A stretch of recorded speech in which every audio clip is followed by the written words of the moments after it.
ایک روایت میری نظر سے گزری اور کیا ہی انداز ہے امام زرقانی نے لکھی.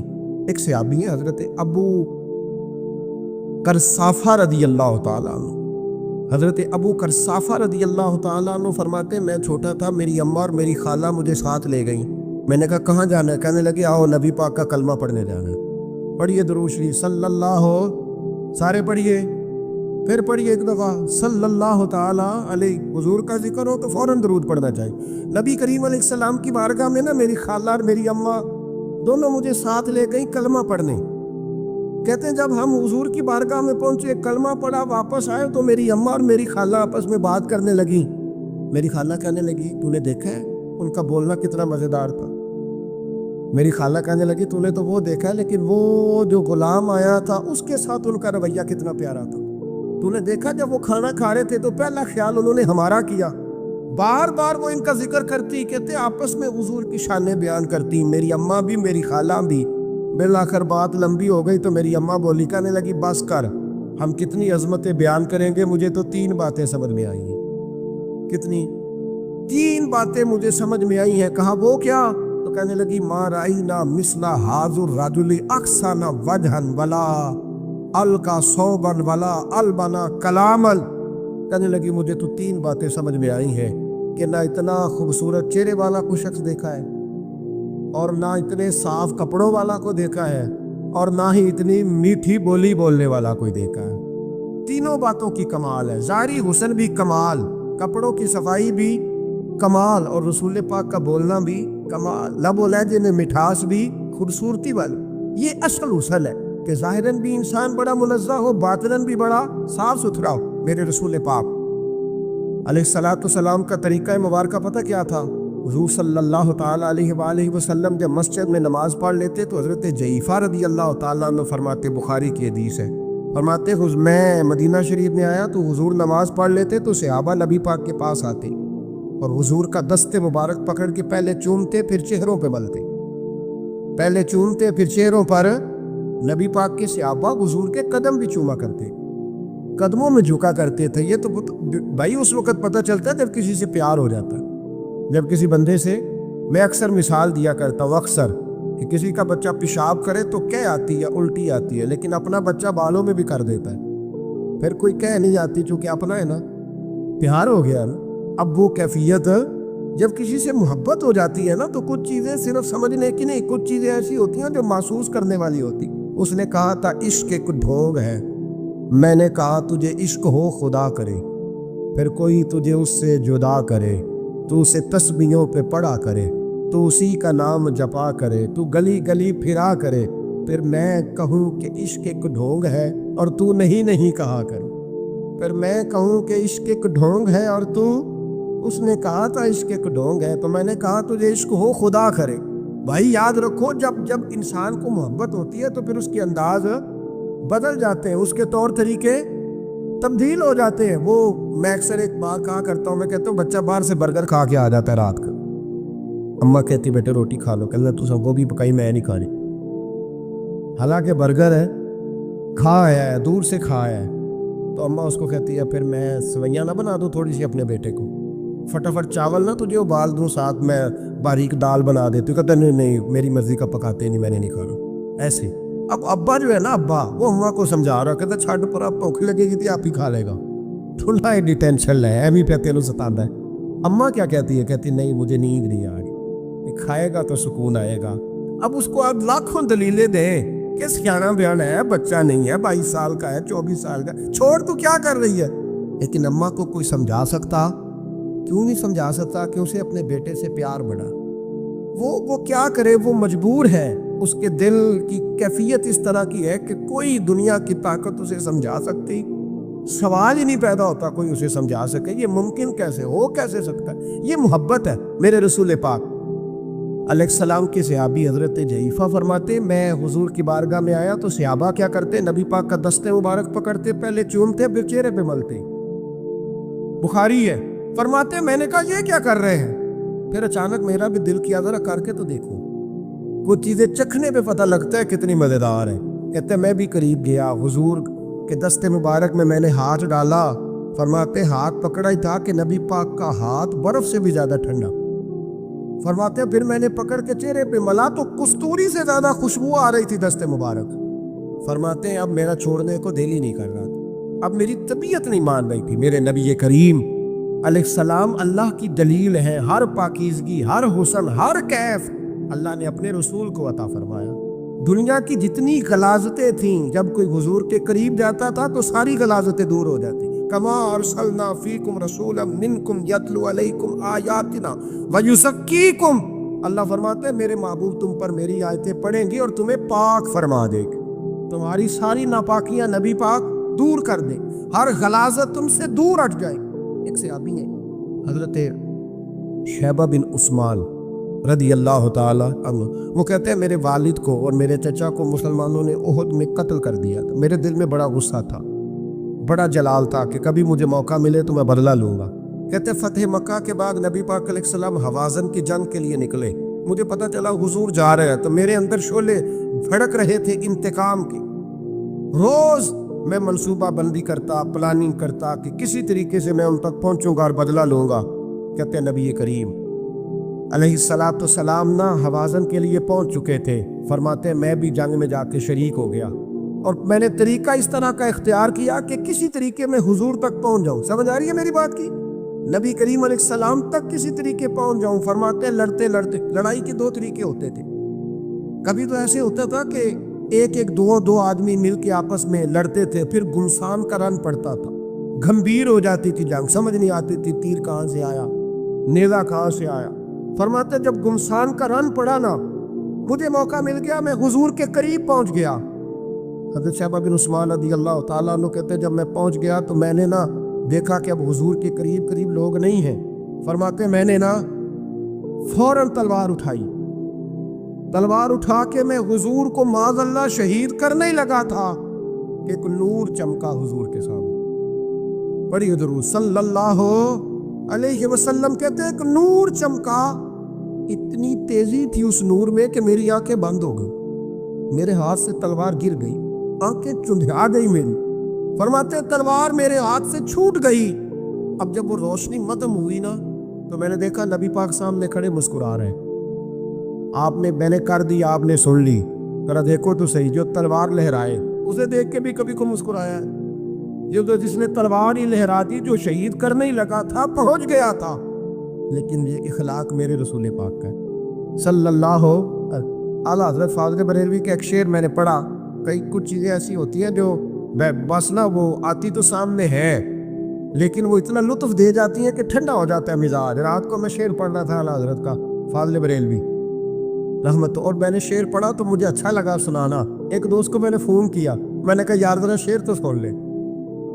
یہ پہلی دفعہ نظر سے گزرے ہے بھی سیدھا سادہ لیکن منہ تک اتر گیا۔ اعلیٰ حضرت فرمانے لگے نبی پاک کے بارے میں، فرمانے لگے سیدھی سیدھی روش پر کروڑوں درود، سیدھی سیدھی روش پر، بالکل سیدھی ہے حضور کی باتیں، کسی پیچیدگی کی ضرورت نہیں۔ کہنے لگے سیدھی سیدھی روش پر کروڑوں درود، سادی سادی طبیعت پہ لاکھوں سلام، سادی سادی طبیعت پہ سیدھی سیدھی روش پر کروڑوں درود اور سادی سادی طبیعت پہ لاکھوں سلام۔ میرے نبی کریم صلی اللہ علیہ وسلم مجھے دیکھ کے مسکرائے اور فرمایا جب حضور مسکرائے نا تو میں نبی کریم علیہ السلام کو دیکھ کے حیران ہوا کہ میں نے تلوار تانی تھی اور حضور نے مسکرانا شروع کیا۔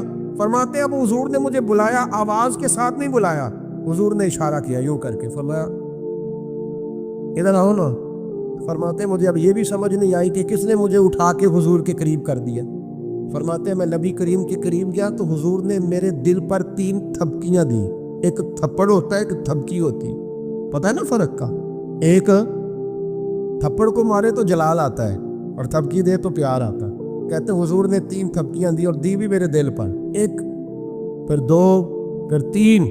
کہتے پہلی تھپکی دی تو میرے اندر سے کفر نکل گئی، دوسری تھپکی دی تو میرے اندر ایمان داخل ہو گیا، اور تیسری تھپکی جب نبی پاک علیہ السلام نے دی تو مجھے ہر چیز سے بڑھ کر رسول اللہ سے پیار ہو گیا، محبت ہو گئی نبی کریم سے۔ آپ فرماتے اب حضور نے نا فوراً میرے ہاتھ میں تلوار تھمائی، فرمایا پہلے تو ہمارے خلاف لڑ رہا تھا، تلوار پکڑ، اب ہماری طرف سے لڑ۔